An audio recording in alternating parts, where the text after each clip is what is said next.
열심이신 하나님, 아브라함은 주님이 자신을 얼마나 큰 열심으로 이끌고 계신지를 잘 알았기에 다른 이가 주는 재물로 부자가 되었다는 소리를 듣고 싶지 않았습니다. 또한 바울은 주께서 자기를 위해 얼마나 큰 희생을 치르신지를 알고 자기 배가 원하는 대로 살지 않고 오직 하나님을 섬겼습니다. 주님, 우리 역시 우리 각 사람을 향한 주님의 사랑과 열심을 깊이 깨닫기 원합니다. 주님은 온 세상이 창조되기 전부터 우리를 지으실 계획을 세우셨고, 때가 참에 예수 그리스도를 이 땅에 보내셨으며, 십자가와 부활을 믿는 우리를 주의 거룩한 자녀로 삼아 주셨습니다. 뿐만 아니라 주님은 지금도 여전히 우리 삶의 모든 순간마다 함께 하시며 우리를 의로운 길로 인도하고 계십니다. 주여, 우리로 나를 향한 이 하나님의 열심을 자각하며 하루하루 다시 오실 그리스도를 기다리며 살아가게 하옵소서. 그리하여 아브라함처럼 하나님이 주시는 복만을 바라고 바울처럼 십자가의 원수처럼 살아가지 않고 하나님을 섬기며 살아가게 하옵소서. 예수님의 이름으로 기도드립니다. 아멘. 네, 이 시간 우리 같이 말씀 나누겠습니다.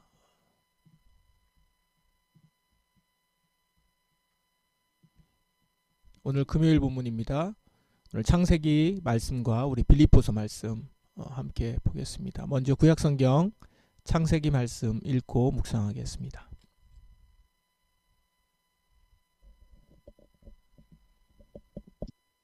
아브라함은 그돌로아멜과 그와 함께였던 다른 왕들을 물리친 뒤에 집으로 돌아왔습니다. 아브라함이 돌아올 때 소돔 왕이 아브라함을 맞으러 사회 골짜기로 나왔습니다. 그곳은 왕의 골짜기라고도 불렸습니다. 살렘 왕 멜기세덱도 아브라함을 맞으러 나왔습니다. 멜기세덱은 가장 높으신 하나님의 제사장이었습니다. 멜기세덱은 빵과 포도주를 가지고 나왔습니다. 멜기세덱이 아브라함에게 복을 빌어주며 말했습니다. 가장 높으신 하나님, 하늘과 땅을 지으신 하나님께서 아브라함에게 복을 주시기를, 당신의 원수를 그대 손에 넘겨주신 가장 높으신 하나님을 찬양합니다. 아브라함은 멜기세덱에게 가지고 있던 모든 것 중에서 10분의 1을 주었습니다. 그때 소돔 왕이 아브라함에게 말했습니다. 저에게는 붙잡혀 갔던 사람들만 돌려주시고 재물은 다 가지십시오. 하지만 아브라함이 소돔 왕에게 말했습니다. 나는 하늘과 땅을 지으신 가장 높으신 하나님 여호와께 나의 손을 들어 약속합니다. 난 당신의 것은 아무것도 가지지 않겠습니다. 나는 시루라기 하나도 신발끈 하나도 가지지 않겠습니다. 내가 아브라함을 부자가 되게 만들었다는 말을 당신이 하지 못하도록 하겠습니다. 나는 나의 젊은이들이 먹은 음식 말고는 그 외에 아무것도 가지지 않겠습니다. 다만 나와 함께 싸움터에 나아갔던 아넬과 에스골과 마므레의 목마는 그들에게 주십시오. 네, 아멘. 잠시 개인적으로 말씀 묵상하겠습니다. 네, 우리 함께 말씀 보겠습니다. 이번 주 우리가 보는 말씀의 주제는 하나님의 열심입니다. 하나님의 열심. 오늘 나오는 두 본문, 창세기 본문과 빌립보서 본문에는 모두 하나님의 열심을 깨달은 사람들의 반응, 그 태도, 이것들을 볼 수 있습니다. 이 부분을 주목해서 여러분들이 말씀을 보시면 좋겠습니다. 먼저 창세기 14장 17절부터 24절 우리가 지금 읽고 묵상했는데요. 이 14장 17절 앞의 내용을 잠깐 보면 아브라함과 이제 헤어진 조카 롯이 소돔에 살고 있었습니다. 아브라함과 이제 조카 롯이 재산이 많아져서 서로 이제 갈라졌죠. 분가를 했습니다. 그런데 이제 롯은 좋은 땅에서 살다가 아예 소돔으로 이제 들어갔습니다. 그랬는데 그 소돔이 주변 나라 연합국 그돌라오멜과 다른 왕들이죠. 이들에게 이제 정복을 당하고 롯도 그 나라 왕들에게 사로잡혀 갑니다. 이 소식을 아브라함이 듣죠. 그리고 자기 사람들을 이끌고 가서 롯과 가족들을 구하고 소돔이 빼앗긴 모든 재물을 가서 다시 다 되찾아 돌아옵니다. 여기까지가 14장 16절까지 얘기고 이제 그 다음 내용이 오늘 17절입니다. 그래 17절이 이렇게 시작하죠. 아브라함은 그돌라오멜과 그와 함께 하였던 다른 왕들을 물리친 뒤에 집으로 돌아왔습니다. 아브라함이 돌아올 때에 소돔 왕이 아브라함을 맞으러 사회 골짜기로 나왔습니다. 이렇게 나오죠. 그곳은 왕의 골짜기라고도 불렀습니다. 아브라함이 돌아오는 길에 이제 두 왕이 맞이합니다. 두 왕을 만나는 거죠. 한 명은 살렘 왕 멜기세덱이었고 또 다른 한 명은 소돔 왕이었습니다. 먼저 살렘 왕 멜기세덱이 나와서 아브라함에게 복을 빌어줍니다. 19절 보시면 가장 높으신 하나님, 하늘과 땅을 지으신 하나님께서 아브라함에게 복을 주시기를 당신의 원수를 그대 손에 넘겨주신 가장 높으신 하나님을 찬양합니다. 이 말이 무슨 말입니까? 아브라함의 승리가 하나님이 주신 승리라는 것이죠. 아브라함은 하나님이 승리를 주셔서 이길 수 있었다. 그것을 찬양한다라는 겁니다. 여기에 아브라함은 살렘 왕의 이 축복에 동의합니다. 이 말에 동의하죠. 그리고 그것을 동의한다는 의미로 자신이 가진 것의 10분의 1을 드립니다. 11조를 드리는 겁니다. 자, 곧 이어서 소돔 왕이 아브라함에게 말하죠. 소돔 왕은 이전에 자기가 가지고 있었던 소유였던 전리품, 그러니까 자기가 가지고 있었다 빼앗겼죠. 그거를 지금 아브라함이 찾아온 건데 그 찾아온 것을 아브라함에게 다 가지라고 말합니다. 그러니까 말하자면 포상을 하는 거죠. 그러자 아브라함은 소돔 왕의 호의를 단호하게 거절을 합니다. 22절 나는 하늘과 땅을 지으신 가장 높으신 하나님 여호와께 나의 손을 들어 약속합니다. 나는 당신의 것은 아무것도 가지지 않겠습니다. 나는 시로라기 하나도 신발끈 하나도 가지지 않겠습니다. 그러면서 이유를 이렇게 말합니다. 내가 아브라함을 부자 되게 만들었다. 이런 말을 당신이 하지 못하도록 하겠습니다. 소돔 왕이 전리품을 줘서 당시 전리품을 갖는다는 것은 큰 부자가 될 수 있는 기회를 갖는다는 것인데 그 부자 될 기회를 소돔 왕이 주었다라는 말을 소돔 왕이 직접 자신이 하지 못하도록 그렇게 하겠다. 그러니까 아브라함의 부가 소돔 왕의 덕이다 이런 말을 하지 못하게 하겠다라는 것이죠. 지금 아브라함의 거절은 좀 다소 매정해 보입니다. 소돔 왕이 호의를 베푼 건데 그 호의를 거절하는 거잖아요. 그렇지만 아브라함은 분명히 하려고 한 겁니다. 무엇을 분명히 하려고 한 거죠? 자신의 승리가 하나님으로부터 온 것이다 라는 거예요. 소돔 왕의 호의는 지금 아브라함 자신이 소돔 왕에게 은혜를 입고 사는 사람이다 라고 하는 것을 말하게 되는 것이죠. 그걸 만드는 겁니다. 그런데 이미 아브라함은 믿음의 고백으로 하나님께 대한 고백으로 살렘 왕에게 10분의 1을 드렸습니다. 자신은 여호와 하나님으로 인해서 살고 여호와 하나님이 승리를 주셨고 여호와 하나님이 부자 되게 해주셨는데 부유하게 해주셨는데 지금 소돔 왕의 그 호의를 받을 수 없다라는 겁니다. 소돔 왕의 호의를 받는 순간 그는 살렘 왕 앞에서 믿음의 고백을 한 것이 거짓되게 되는 것이죠. 하나님께 믿음의 고백을 하면서 하나님이 나에게 다 주셨다라고 했는데 소돔 왕의 호의를 받는 순간 그것을 가리게 된다라는 겁니다. 그래서 살렘 왕 앞에서 하나님에 대해 신앙을 고백한 자기로서는 소돔 왕의 호의를 받을 수 없다라는 겁니다. 아브라함은 자신이 하나님에게 복을 받고 하나님이 자신에게 신실하게 복을 주시고 자신을 향한 그 열심을 계속해서 보여주고 계신다라는 것들을 하나하나 알기 시작합니다. 롯을 전쟁 상황에서 구하러 간 상황에서 되찾아올 수 있었던 것도 하나님의 은혜요. 이전부터 자신을 택하시고 이제까지 지키고 계셨다라는 것을 이제 하나하나 느끼고 있었던 것이죠. 이제 이걸 깨닫게 된 아브라함. 하나님만이 자신을 지키고 복을 주실 수 있는 분임을, 나에 대한 열심, 나에 대한 그 사랑은 어느 누구도 그보다 더할 수 없다라는 것들을 알게 되자 그는 사람들 앞에서 하나님에 대한 사랑을 드러내 보이고 있는 것입니다.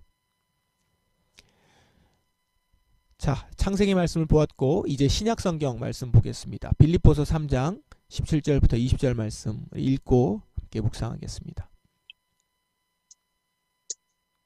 형제 여러분, 나를 본받도록 애쓰십시오. 또한 내가 여러분에게 보여준 삶을 쫓아 살아가는 사람들을 살펴보십시오. 오히려 많은 사람들이 그리스도 십자가의 원수처럼 살아가고 있습니다. 전에도 여러 번 얘기했지만 이제 다시 여러분에게 눈물로 호소합니다. 그들의 삶은 결국 멸망으로 이어질 것입니다.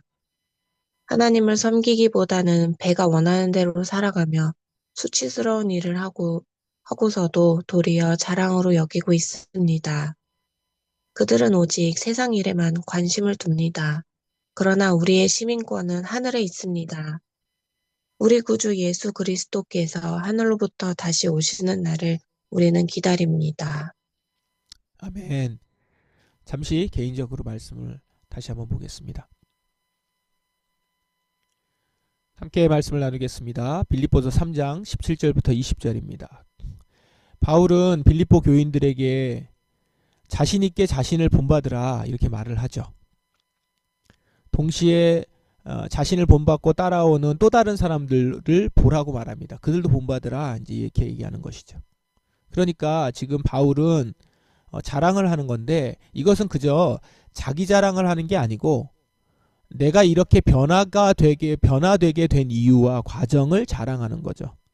즉 그렇게 율법에 열심이던 자신이 예수 그리스도를 만나게 되고 그로 인해서 이전에 자신이 가치 있다고 여긴 것들이 모두 쓸모없는 것임을 깨달아 알아버리게 된, 그래서 그 이전에 자신이 가치 있다고 여기는 것들을 다 버리는 데까지 갔던 것, 그리고 이제는 그리스도 안에서 하나가 되는 기쁨과 함께 그리스도와 함께 고난받고 그리스도와 함께 죽었다가 부활에 참여할 소망을 갖고 있는 그런 자신의 모습을 자랑하는 겁니다.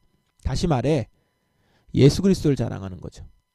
그분이 나를 향해서 하신 일들, 그분의 열심, 그거를 지금 자랑하고 있는 것입니다. 그리고 이것은 단지 자기만의 특별한 어떤 경험이, 자기가 특별해서 갖게 된 경험이 아니라 모두들 경험해야 되는 은혜요 변화이기 때문에 자신을 본받으라 라고 말하는 것이죠. 이 얘기는 예수 그리스도께서 보여주시는 열심이, 내게 보여주신 열심이 지금 여러분들에게, 교인들에게도 다 있는 것이다. 예수님께서는 그 열심을 보여주신다라는 것입니다. 그런데 그렇게 변화되는 게 아니라 오히려 그리스도의 십자가 원수처럼 살아가는 자들이 있다라는 겁니다.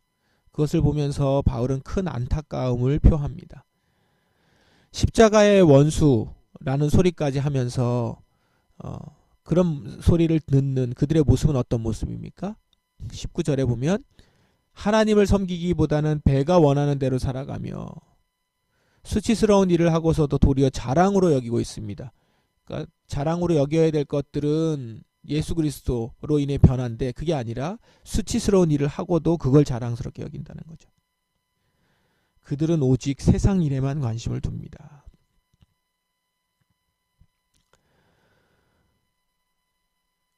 그리스도께서 자신의 몸을 던져서까지 행하셨던 그 열심을 지금 이 사람들은 송두리째 날려버리는 행위가 되겠죠. 이런 모습을 보면서 바울은 눈물로 호소한다라고 말을 합니다. 교인들 너희들은 결코 그래서는 안 된다라는 것입니다. 우리의 시민권은 하늘에 있다. 우리의 시민권은 하늘에 있는 자들이다 입니다. 이 시민권을 우리에게 주시기 위해서 하나님이 어떤 일을 하셨는지, 어떤 열정을 다하셨는지 그걸 알아야 된다라고 하면서 눈물로 호소하고 있는 것입니다. 이 눈물로 호소한다. 바울의 마음에 이미 예수님의 열심이 스며들어 있습니다. 그분의 고난에 참여하고 그분과 함께 죽을 수 있는 사람이 되자 이제 사람들에게도 이렇게 눈물로 호소하는 사람이 된 것입니다. 말씀을 종합해 보십시다. 오늘 말씀에는 하나님의 열심으로 인해서 자신이 얼마나 큰 은혜를 받았는지 그것을 깊이 깨달은 사람들이 나옵니다. 지금 자신이 이렇게 부유하게 되고 이렇게 승리도 할 수 있는 것은 전적으로 하나님이십니다. 이것을 고백하는 아브라함과 바울인 거죠. 결국 이렇게 고백하는 사람들은 다른 이의 호의를 단호하게 거절할 수 있는 이유가 되었습니다. 다른 가치 있다고 하는 것들을 버릴 수 있는 이유가 됩니다. 자신에 대한 하나님의 열심을 확인한 아브라함과 바울, 이제는 자신의 마음을 온전히 하나님께만 드리죠. 하나님의 호의를 대신할 다른 호의들은 단호히 거절하면서 오로지 하나님이 자신에게 행하시는 일에만 마음을 쏟아 놓습니다.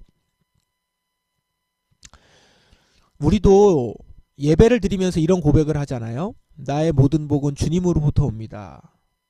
그렇죠? 이렇게 고백하죠. 아브라함처럼 실제로 11조도 합니다. 11조를 하는 이유가 이 모든 것이 주님께로부터 왔습니다. 이걸 고백하면서 드리는 것 아닙니까?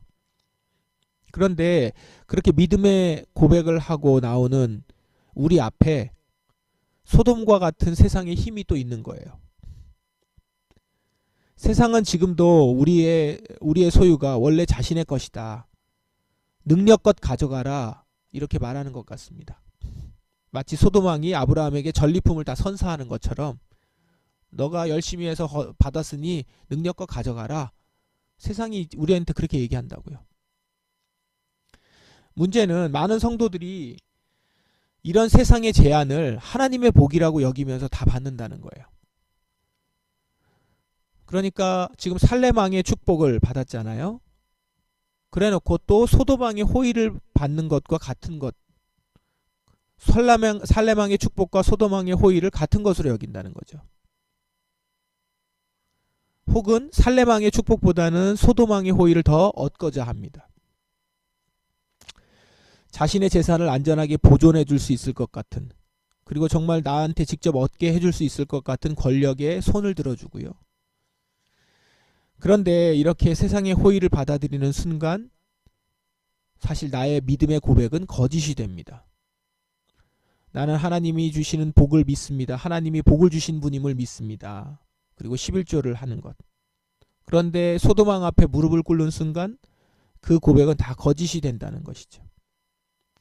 사도 바울은 이런 모습이 그리스도의 십자가의 원수다 이렇게 말하는 겁니다. 하나님 섬기기보다 배가 원하는 대로 살아가는 것이고, 그래놓고 그런 수치스러운 일을 해놓고도 도리어 자랑으로 여기는, 오직 세상 일에만 관심을 두는 모습이다라는 거죠. 믿음을 고백하고도 세상 권력의 호의를 구하고 그걸 받는다면 그는 십자가의 원수입니다. 하나님의 열심과 예수님의 십자가 공로를 허무하게 만드는 것이며 다른 사람들에게 십자가를 왜곡시키는 것이기 때문입니다. 오늘 아브라함의 모습을 한번 상상해 보십시오. 소돔 왕의 전리품을 모두 거절하고 나는 하나님의 은혜로 살아가는 자입니다. 이거를 당당하게 선언하고 뒤돌아서 가는 아브라함의 모습. 이 모습이 오늘 우리의 모습이 되기를 바랍니다. 이 모습으로 사람들에게 너희도 나와 같이 나를 본받도록 애쓰십시오. 내가 여러분에게 보여준 삶, 그것들을 살펴보십시오. 이렇게 얘기할 수 있는 여러분이 되기를 바랍니다.